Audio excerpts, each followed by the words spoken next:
And we're starting off this morning, as you can see, with a Vodafone advert. The future is exciting. Ready?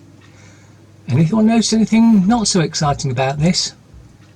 Well, if you look at the 666 that they have drawn there, that the girl's walking into, that's not so exciting, is it? There you have it, the number of the beast, 666. And suddenly, everyone is selling CBD oil without the THC. Cannabis oil, hash black stuff. A drop a day keeps the cancer at bay, and diabetes and seizures and Crohn's, asthma, PTSD, ADD, arthritis, chronic pain, neuropathy, multiple sclerosis, glaucoma, and the list goes on and on and on.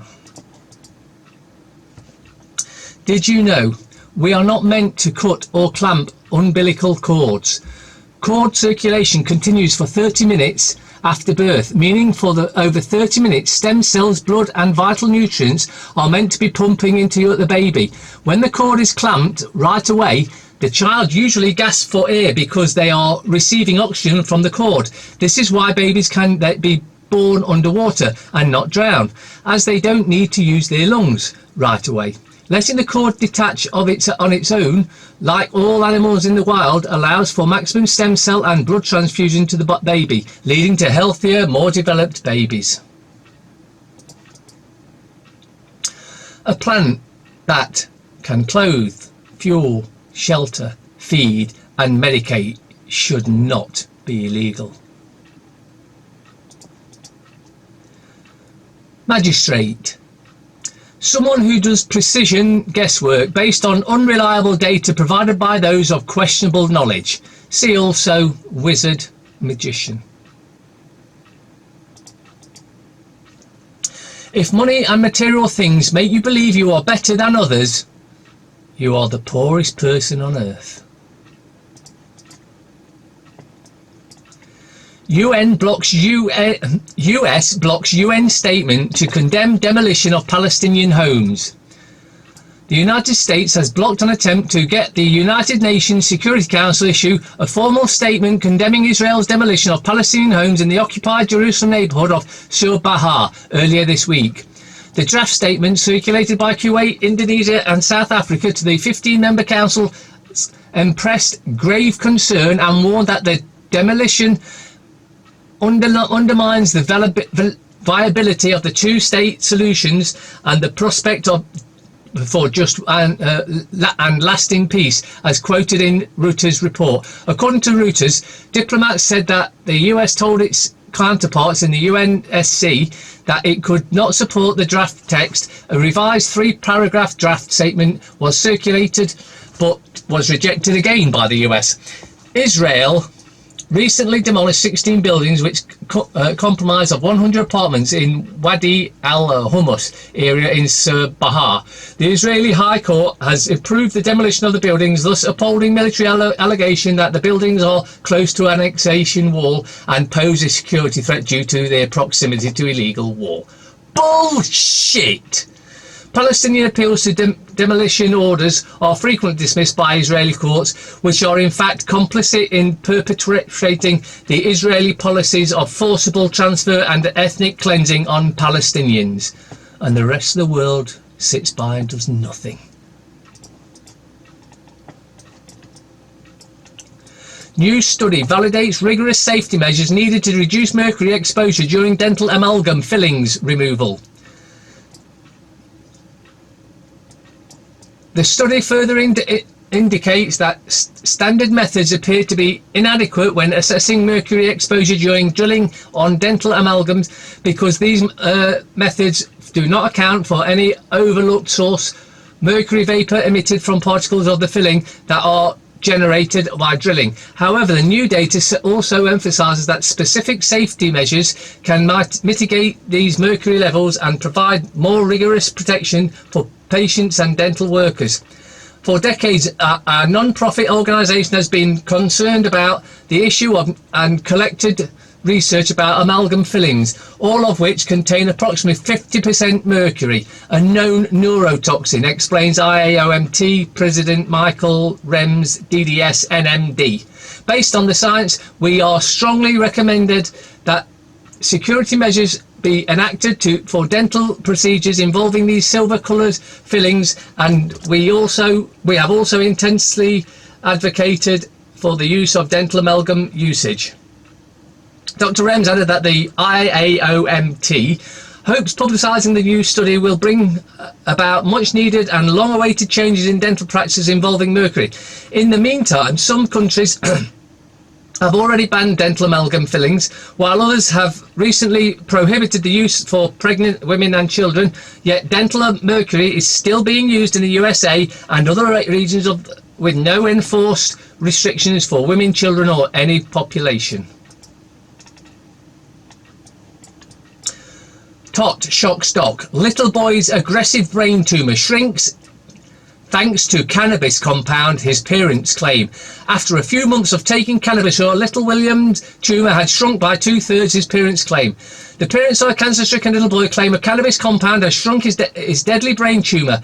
Little William Frost, 4, was diagnosed with an epidermoid brain tumour in 2014. Links in the description if you want to read the rest as usual. UK to lose 500 billion and UK to gain 640 billion in no-deal Brexit, economists claim. A no-deal outcome for the Brexit negotiations would lead to a 500 billion loss for the European Union, according to a new analysis. A study by Patrick Mineford, a professor of economics at Cardiff University, states that while a failure to reach a deal would lead to short-term nuisance for both sides, Brussels would face a substantial economic loss compared to the net gain for the UK. 13,000 migrant children in detention, America's horrifying reality.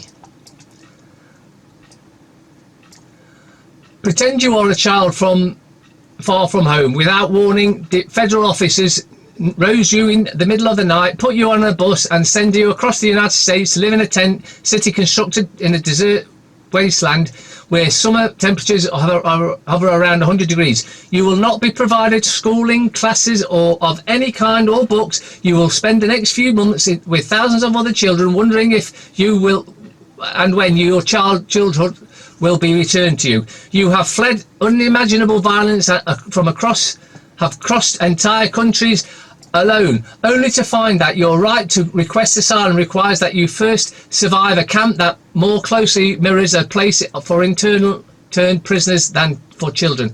According to the New York Times, this is the reality of 13,000 migrant children being held in detention centres across the country. Brit mum, 28, had chemotherapy and mastectomy only to be told she didn't have cancer. A mum told by bungling doctors she had cancer was forced to undergo chemotherapy, a mastectomy and reconstructive surgery only to be told she never had the deadly disease in the first place.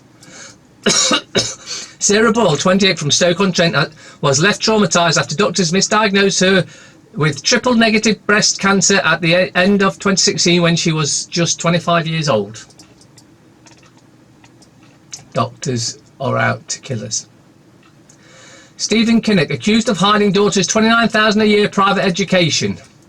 Labour's Red Prince Stephen Kinnock has been accused of hiding his daughter's $29,000 a year private education during the selection process for his seat.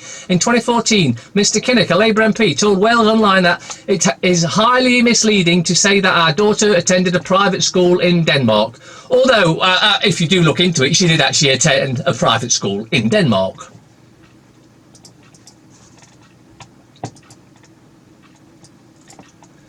National Cancer Institute admits millions of cancer patients never had cancer at all.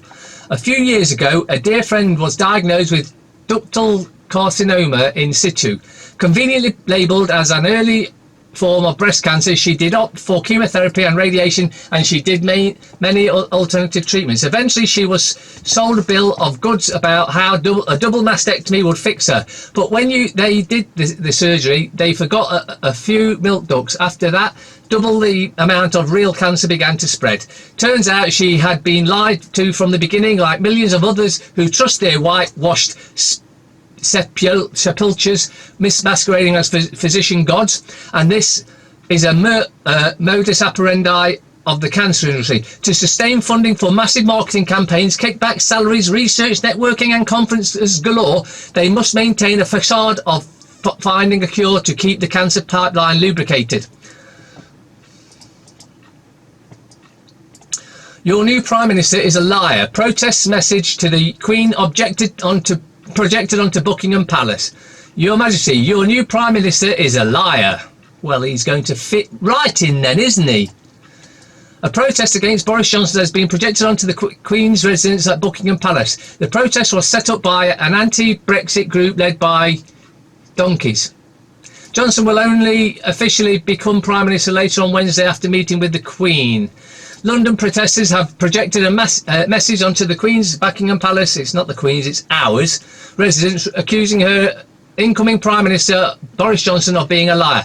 The protest set up by the crowd-funded anti-Brexit body led by donkeys appears to have taken place in the early hours of Wednesday morning ahead of Johnson's official becoming Britain's new Prime Minister.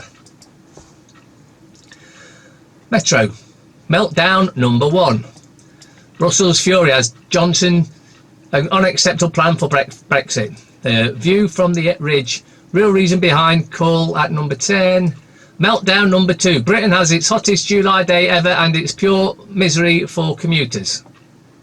Stupid. Daily Fail.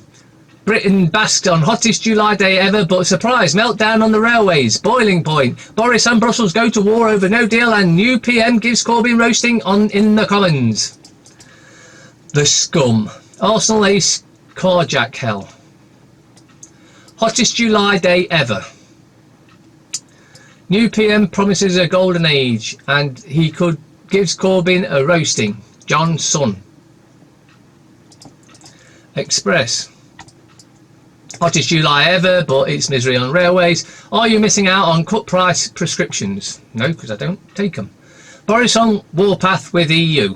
PM says Brussels won't get 39 billion as Barnier lays into combative speech. Brexit will make Britain the greatest country on earth in the new golden age. The Guardian. Brussels rejects Johnson's plan for new Brexit deal over summer. Juncker insists there will be no changes to withdrawal agreement. Obviously, what we are hearing from the government is quite alarming. Climate fears as UK hottest July day. Oh, don't pull that shit. The Times. What did he say? TV viewers finally free on mumbling actors.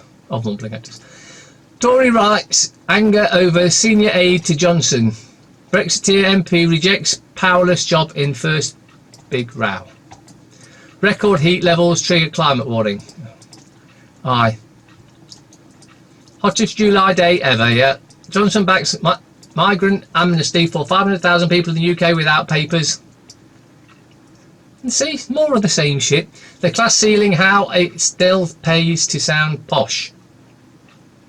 People have lived and worked here for a long time, unable to enter the economy, unable to participate property or pay taxes. New Prime Minister says he will take NHS off the table in US trade deals talks, and he abandons May's target for cutting net migration below 100,000 a year. Johnson set to for coalition course with Brussels and laying down red lines for talks. Leading Eurosceptics refuse ministers' aerial role after being snubbed for cabinet. EU officials believe Britain is heading for a general election. Of course, blatant obvious.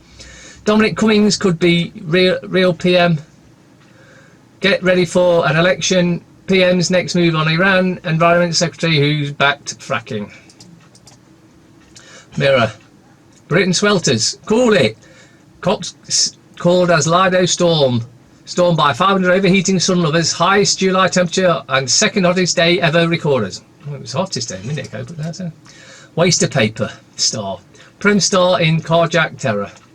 Night of the Living Dead. Too hot to sleep. Brits turned into zombies.